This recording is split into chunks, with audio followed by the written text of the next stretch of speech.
आज तक के इतिहास में, कामा के इतिहास में कोई राजनीतिक सभा हमने इतनी बड़ी नहीं देखी। तो ये ऐतिहासिक लम्हे हैं इस चुनाव के। साथियों, मैं सबसे पहले मेरे इलाके के तमाम मुअज्जिज़ लोगों का हार्दिक स्वागत करता हूं, अभिनंदन करता हूं, आप सबका शुक्रिया अदा करता हूं।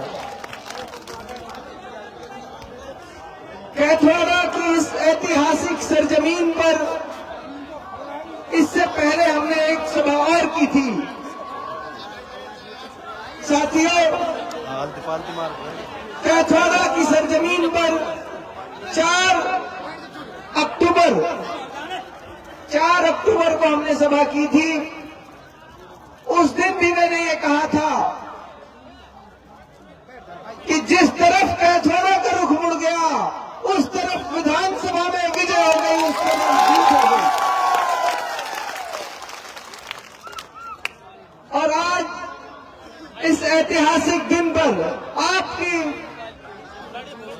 इतनी बड़ी तादाद में हाजिरी इस बात का संदेश दे रही है, जैसा नौमान सरपंच ने कहा कि 30 साल 40 साल के कुशासन और भ्रष्टाचार और अन्याय के खिलाफ इलाके का बच्चा जब खड़ा हो गया है तो इतनी बड़ी तादाद में लोग घर से निकल गए हैं।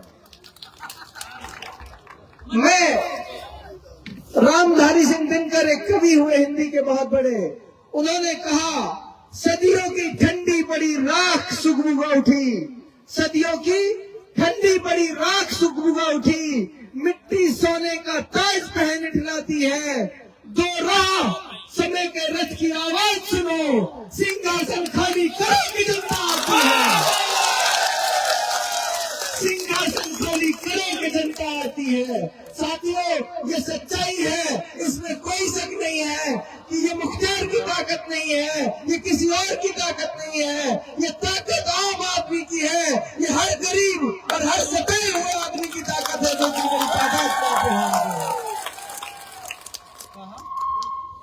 मैं इस ऐतिहासिक दिन पर उन तमाम लोगों को भरोसा दिलाता हूं, यकीन दिलाता हूं।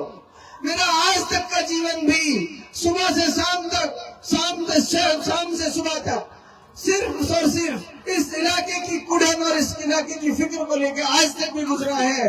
और मैं पूरे जीवन भर आपको भरोसा दिलाता हूँ, आपके इस पगड़ी को, आपके इस मान सम्मान को, आपके इस भरोसे को, आपके इस यकीन को पूरे जीवन भर नहीं टूटने दूंगा, निश्चित रहो। विधानसभा के अंदर जो तमाम तरह की परेशानियां थी वो इतिहास बन चुकी है। जिस दिन शपथ ग्रहण होगा, शपथ ग्रहण के अगले ही क्षण, अगले ही सेकंड, अगले ही पल से आपका बेटा अपनी जिम्मेदारी संभालते ही अपना काम शुरू कर देगा। मैंने पहले भी कहा है, मैं फिर कहता हूँ, आप यकीन रखें, एतमाद रखें, पुलिस प्रशासन की गुंडागिर्दी से, पुलिस प्रशासन की लूट से इस इलाके को आजाद कराने का काम करके रहेंगे। सड़क पर, थानों में मेरे इलाके का एक आदमी का नाजायज पैसा नहीं जाएगा, इस बात का भरोसा आपको दिलाता हूं। बिजली की टंकी की आपने बात करी, सड़कों की आपने बात करी। साथियों, मैं इससे आगे की बात करता हूँ। ये सारी चीजें तो ठीक होंगी, इससे आगे की बात करता हूँ। इलाके के हर घर से ऐसे नौजवान तैयार करने की कोशिश करूंगा जो पूरी दुनिया में मेवात इलाके का नाम रोशन करने का काम करेंगे। इलाके के हर नौजवान को, हर गरीब आदमी के बच्चों को पढ़ाना आपके बेटे की सबसे पहली प्राथमिकता होगी, सबसे पहला काम होगा। और जो भरोसा, जो यकीन इलाके के इन तमाम जिम्मेदारान ने मुझ पर किया है, आप यकीन रखें, इनकी मान मर्यादा, इनके सम्मान में भी पूरे जीवन भर कभी ठेस नहीं पहुंचेगी। कोई बात इनकी नहीं, इनकी शान में कोई गुस्ताखी नहीं रहेगी, इसकी भी आप भरोसा कर लें। इसके साथ साथ कुछ चंद बातें आपसे और करूंगा। वो इसलिए जरूरी है कि अभी हमें अगले 5-6 दिन बहुत संभल कर चलना है, बहुत संभल कर चलना है। दुश्मन को कभी कमजोर नहीं समझना चाहिए, दुश्मन को कभी कमजोर नहीं समझना चाहिए। अब सब जानते हैं आप, कांग्रेस के कैंडिडेट आज इस स्थिति में है। कल परसों फतेहपुर गांव में जाकर बिरादरी के जिम्मेदारों के सामने आप पता कर लेना, ये कह के आए हैं कि बीजेपी को वोट कर दो लेकिन मुख्तार को वोट मत करो। वो लोग जो हमें बी टीम कहते थे वो आज ए टीम का काम कर रहे हैं। कांग्रेस का कैंडिडेट 2000 वोट पार नहीं करेगा, 2000 वोट पार नहीं करेगा। उनकी कोशिश ये है कि किसी भी तरह मुख्तार को रोका जाए। लेकिन उनसे कहना चाहता हूँ इस मंच के माध्यम से आप सबके भरोसे पर उनकी जितनी ताकत है वो उतनी लगा लें। बीजेपी और कांग्रेस के कैंडिडेट दोनों मिलकर चुनाव लड़ लें, दोनों मिलकर उनकी जमानत जब्त हो जाएगी।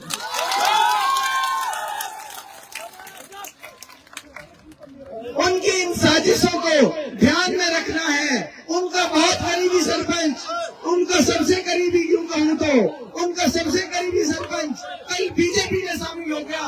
उनके तमाम नजदीकी लोग बीजेपी में शामिल हो रहे हैं। इसका मतलब ये है अभी भी साजिश से बाज नहीं आ रहे हैं, अभी भी ये चाहते हैं कि हम तो डूब भी रहे हैं लेकिन किसी तरह मुख्तार को रोका जाए। मुख्तार अगर कामयाब हो गया तो तुम्हारी पूरे जीवन की इस अत्याचार की राजनीति का खात्मा हो जाएगा। इसलिए चाहते हैं मुख्तार को रोका जाए। आप सबको जिम्मेदारी देता हूँ। नवान सरपंच ने जैसा कहा, गाड़ियों को छोड़ दो, मोटरसाइकिल से, साइकिल से और पैदल इलाके में निकल जाओ। आपसे हाथ जोड़ के गुजारिश कर रहा हूँ, ये मौका दोबारा नहीं आएगा, समय दोबारा नहीं आएगा। एक एक आदमी के पास जाइए, एक एक आदमी को बनाइए, एक एक आदमी को समझाइए। मैं सारे लोगों के पास शायद नहीं पहुंच पाऊं, लेकिन आप मौजूद हैं। आप अपनी जिम्मेदारी लें, अपना काम समझे इसको कि जिसके पास मैं नहीं जा पाऊंगा उसको आप बनाओगे, उसके आप हाथ जोड़ोगे। पीछे तक हाथ उठाकर बताएं, 25 तारीख तक दोनों हाथ उठाकर बताएं, दोनों हाथ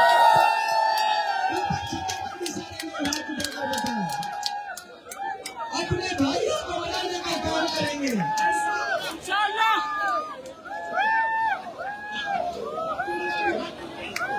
इनकी तमाम साजिशों को नाकाम करने का काम हम करेंगे। एक बात और आपसे कहना चाहता हूँ साथियों, किसी भी तरह की इनके पास कोई और इनके पास कुछ बचा नहीं है सिवाय इसके कि माहौल खराब करना चाहते हैं। इसलिए साथियों आपसे हाथ जोड़कर गुजारिश कर रहा हूँ, एक रिक्वेस्ट और आपसे कर रहा हूँ, किसी भी तरह की नाइतफाकी, किसी भी तरह का लड़ाई झगड़ा, किसी भी तरह की बदमनी इलाके में नहीं फैलनी चाहिए। अपने अपने पोलिंग बूथ पर जाकर हाथ जोड़ कर वोट मांगोगे, हाथ जोड़ कर आप किसी से जबरदस्ती नहीं करोगे। आप लोग प्यार से, चैन से, सुकून से चुनाव को लड़ेंगे। किसी भी तरह की कोई तरह की भी बदमनी, कोई तरह का भी तनाव इलाके में पैदा नहीं होना चाहिए। नफरतें मिटाने के लिए हम आए हैं। भाई से भाई के बीच में जो दीवार खड़ी करी थी उस दीवार को गिराने का काम करेंगे। भाई से भाई के बीच में मोहब्बत लाने का काम करेंगे।